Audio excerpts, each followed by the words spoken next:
I remember it like yesterday. A grisly discovery was made inside an Illinois home. I was literally picking up my bags to walk out the door to go to my mother's house. We're being told by the medical examiner that the victims include an adult woman and an adult man. And David was going out to train in Florida, and he called me like, can you come out here instead of going? And I was like, okay, sure. The home where the bodies were found belongs to the family of singer and Academy Award-winning actress Jennifer Hudson. Now, that one decision, that one thing. You would have been there. You know what happened? Did she fall? No, I couldn't get home from work. There's a bullet hole in our front door. So I would have been home, sleep in the bed with her. So do you think about that? I could have been in that house. And do you think he would have? On October 24th, 2008, nothing could have prepared Jennifer Hudson for the discovery her sister was about to make. At around 3 p.m., Jennifer's older sister Julia returns from work to the Hudson family home, a place where they have lived for most of their lives. As she walks to the entrance, she expects to be greeted by her 7-year-old son Julian, who stayed at home from school that day, being watched over by her mother Darnell and her older brother Jason. But as she is about to step inside, she is shocked to find a bullet hole in the front door. She opens the door and is immediately struck by the sight of her mother's lifeless body. In a frenzy, Julia runs out of the house and calls 911. What happened? I don't know. She's on the floor. I see blood coming from her head. Is she breathing? I don't know. I didn't touch her. I just went out the house. While on the call, she realizes she doesn't know where the rest of her family is and asks a neighbor to look inside the house. Where's my brother at? What happened? Look at the house. I don't know what Julian is or nothing. What she would later find out is that her brother Jason was shot dead in his bedroom and her son Julian had been abducted. The mother and brother of Oscar-winning actress and singer Jennifer Hudson were found murdered in the family's home. That tragedy is compounded by the growing mystery over what happened to Hudson's 7-year-old nephew. Only an animal would do something like that, man. A heartless person, man. A child innocent, man. He deserved nothing like this. Little Julian, very intellectual, very smart child. Somebody, anybody, whoever, just let him go. Sadly, gunshots are so common here that when they rang out Friday morning, no one bothered calling 911, and that ended up giving the killer what amounted to a 7-hour head start with his little captive, Julian King, in tow. The Amber Alert for Julian King is in effect. Anyone who's seen a white 1994 Chevy Suburban is urged to call police. All I ask, just let my baby go. Please. He's 7. Let my son go. Please, that's all I ask.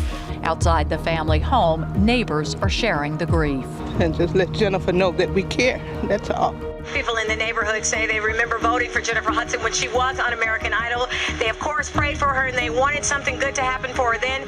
Now they say they're holding out hope, of course, for their 7-year-old loved one to be returned here safely in Inglewood. The tragedy comes at a time when the Oscar-winning Dreamgirls star was living the dream. Not only I can do it, but you can do it too. But she still relied heavily on her close-knit family to help stay grounded.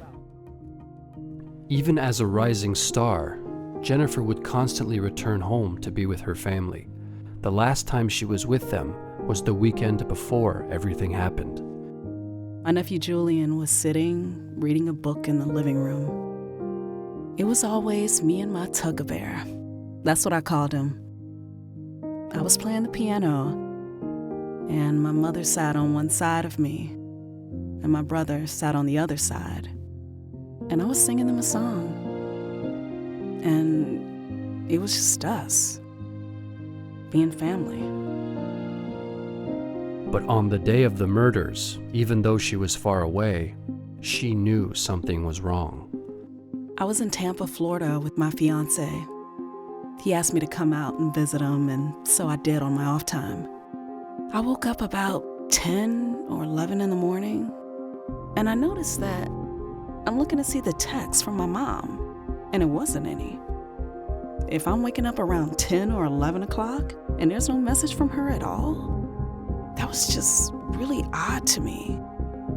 That was the first thing I said. My mom didn't text me. Maybe she's busy, I don't know. So I remember falling back to sleep, and when I woke up, my sister called my fiance's phone, and he couldn't understand what she was saying because she was so hysterical. And I grabbed the phone from him, and that's when she told me. She understood what I was there, and she was screaming, and she flew in. She flew in right away. As Jennifer arrived in Chicago on the night of the murders, the press waited for a comment, but she remained silent. One of the first things she does is to go to the Cook County Examiner's office, where she has the devastating task of identifying her mother and her brother's bodies. It's all like a blur. It was surreal. It was like I was outside of myself. Without giving herself time to grieve, she decides to put all her focus on finding her nephew. $100,000 reward if anybody saw him, found him, knew where he was. We were just trying anything we could to get him back. The only thing the family really feels will comfort them is having Julian in their arms, knowing that he's safe and okay. Just hope they just find out who did it. And when they find him, they get what they deserve. You knew immediately who had done it. We all did. You all did. In this picture taken just a few months earlier, Jennifer is standing next to the man she would later blame for her family's murder, her brother-in-law, William Balfour. You told the police, go get him. He had an argument with my sister, and he went up to her job and he told her, I'm gonna take Julian. And Julia went home and told my mother, and my mother said, over my dead body. That's exactly what happened. She didn't want me to marry him. I married him. She told you not to marry him? Yeah, she told me, she's like, look, I'll fly you around the world. I'll do whatever you want. Just don't marry him. Balfour was very angry with the family after being thrown out, that he often went on angry tirades, and this man was prone to violence. The police run with this lead and are able to use William's phone number to triangulate his location. They pinpoint him miles away from the crime scene at his new girlfriend's house. When the police entered that home, William Balfour attempted to flee. We heard a loud bang. The police kicked the back door open because they came in full force and put me right on the ground. For the Hudson family, grief mixes with hope. Authorities tell that the suspect is in custody. William Balfour is being questioned by police, but Hudson's 7-year-old nephew Julian King, who Balfour is suspected of abducting, still has not been found. Why am I here? You're here because your mother-in-law, your ex-mother-in-law, and ex-brother-in-law were found dead. And we're interested in this kid. Where's the kid? I don't know where he is. I don't. Let me put it to you this way. That little boy turns up DEAD somewhere, you're gonna have a problem. What you mean? I'm gonna have a problem.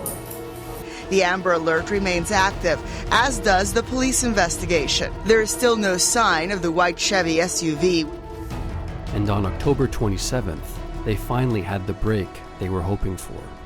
Early Monday morning, several miles away from the original crime scene, a couple walking their dog realized an SUV parked on their block was the one that police had been looking for. And he went and looked at the license plates, and it matched what was on the TV. What you're looking at is video of the white SUV. People from the medical examiner's office are going to that car right now.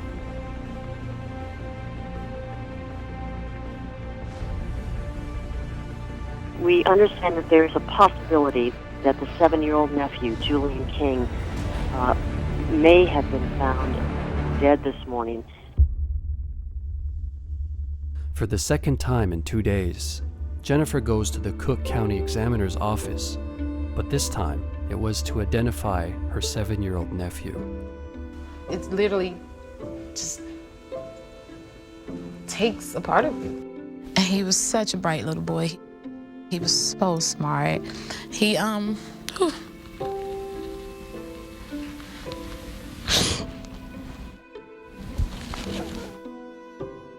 can't even say it. It's like, how could that happen? This really happened? That's when you know it's real, when you find yourself saying it or having to say it. Saying the words, right. My family was murdered, makes it real. Right. Mourners gather at a Chicago church for a private funeral for Jennifer Hudson's slain mother, brother, and 7-year-old nephew. I can't even get over, like, who do I grieve for first? Of course, I'm gonna think of my mother, because this is my mother. So I think of her a lot.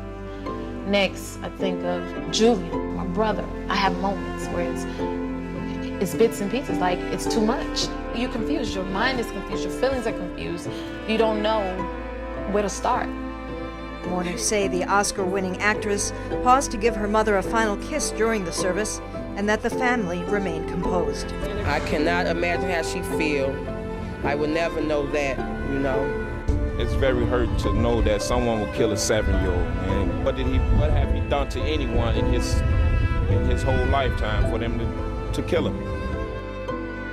As Jennifer disappeared from the public eye, the case against her family's killer was only beginning, and it was going to be harder than she could have imagined. That there is no physical evidence to connect William Balfour to the murders of Darnell Donnerson, Jason Hudson, and Julian King. The DNA on the murder weapon doesn't match Balfour's. Defense argues investigators wrongfully zeroed in on Balfour because they had a high-profile case on their hands and needed a suspect. We are extremely confident that once all of the evidence has come to light, that William will be found not guilty. My mom used to say, Jenny, one of my favorite things about you is that no matter how negative things are, you always seem to find a positive.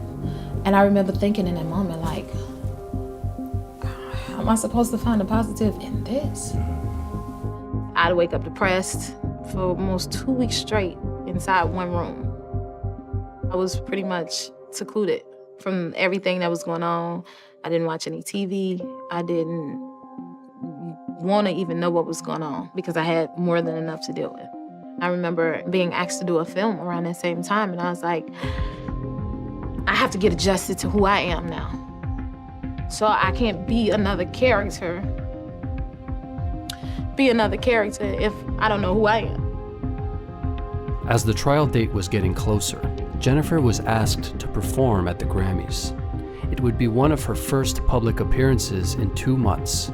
But what made things worse was the reality that in just a few days, she would be celebrating her brother's birthday without him. It's killing us to even face the holidays and the birthdays. When you lose loved ones, you don't want to see a birthday come.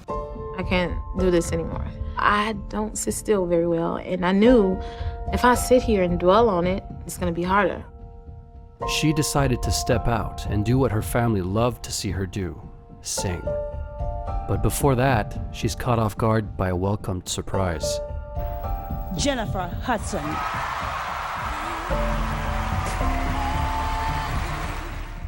I don't really think it was the Grammy itself. I just think it was more of a moment in her life that she won't forget. Wow, I'm just in awe right now. I would like to thank my family in heaven and those who are here today. Wow. But the most emotional part of the night was her performance. Amidst the pain, Jennifer sings for the family she lost. Ladies and gentlemen, Jennifer Hudson. I could hear my brother in my head, like, Jennifer, you need to kill this. I was out in the cold. Nothing could heal this hole in my soul. You need to get up and do you. I knew he would be disappointed if I didn't do it justice. You reached out your arms to me, held out your heart to me, thought I'd reach the end. God never gives you anything that you can't handle. And again, this isn't a religious thing, but you go like, wow, he's allowing her to handle it tonight. He's allowing her to still have a sweet taste in her mouth after all of these bitter things. Towards the end, it was hard. I mean, because I'm always emotional, and I've had to work on that. And my mama it used to irritate her so of, Jenny, why you always gotta be crying when you get up there to sing? What are you crying for?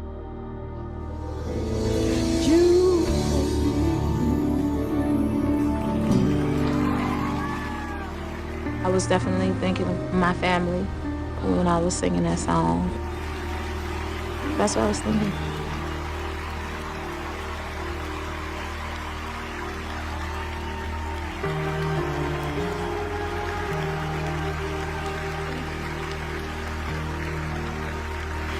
Really cannot put into words how special of a moment that was for me. It was like, if there could be anything to lift me up, that would be it. So often we get lost.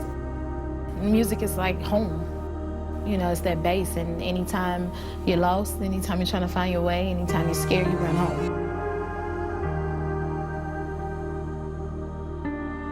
Jennifer felt her family was still with her, cheering her on and giving her the strength to move forward. I can hear him saying to me, Jenny, knock it off. Like right now, my mama be fussing at me. Why you always crying? Stop crying. My brother telling me, Jenny, knock it off. You gotta keep going. And so the only thing I can do to honor their memory is to make them proud. And that's what keeps me going. And I haven't been to the gravesite since we buried them. I can't come back here empty-handed. To make sure her family gets justice, Jennifer decides it's finally time to face their killer. In a stunning move, prosecutors launched their case Monday with the witness that had the highest profile, Jennifer Hudson. Witnesses like this, when you don't have physical evidence such as DNA or fingerprints or gunshot residue, those are things that are super important. She's a surviving member of the family that would testify about the family members that were murdered in this particular case. The high-profile trial attracted a swarm of media. The cameras are not allowed in the courtroom. Although Jennifer is a primary witness for the case, her testimony, while beneficial, could backfire on the prosecution's case. We are all killing ourselves if you don't think the celebrity of someone like Jennifer Hudson won't affect just the people in that courtroom. If the jurors feel that she is overreacting or acting in any way, it will hurt. I don't like the idea of being boxed into anything. This is who you are, this is what you're gonna be. No, in my world, there's no limit. Nobody gets to determine that for me. In the summer of 2006, did you learn that your sister Julia was dating somebody? Yeah, I eventually learned that Julia and William were dating shortly after he resurfaced to the neighborhood. None of us wanted her to marry him. I would tell her over and over again not to marry William. We did not like how he treated her, and I didn't like how he treated my nephew. Everything that was said in trial about me making threats or anything like that, it was all new to me. And you don't know who did it? No. Or you're just not willing to say? No, it's nothing like that. It's nothing like that. It's very responsible. I'm not letting them off the hook for anything. Jennifer is trying to say that this is not a crime that will go unpunished. This is not another nameless, faceless crime that nobody pays attention to. She helped set the time of this crime. There was a habit between her and her mother that, Mom would always text her. That coupled with all of the other witnesses in the case and the cell tower analysis done put the defendant in that area at the time these horrific crimes were being committed. So many compelling pieces of circumstantial evidence, but when you put it all together, you know exactly what the picture is. William Balfour guilty of murdering Hudson's mother, brother, and 7-year-old nephew. Judge Burns said, "Your heart is an Arctic night, and your soul is as barren as dark space." Why was it so important for you to be there each and every day? That's very easy to answer. My mother would have been there, so I had to be there every step of the way. Both of us did, and to honor them. But that was the only thing to be done, was to be there. So nothing else mattered. We had to be there. After sending William to prison, Jennifer felt she could finally see her family. Now I want to go because I felt like, okay. To stand above the grave. Right. I've accomplished this. We've done this. We got justice. So I came back with justice being served. So now I feel like I deserve to be able to see them.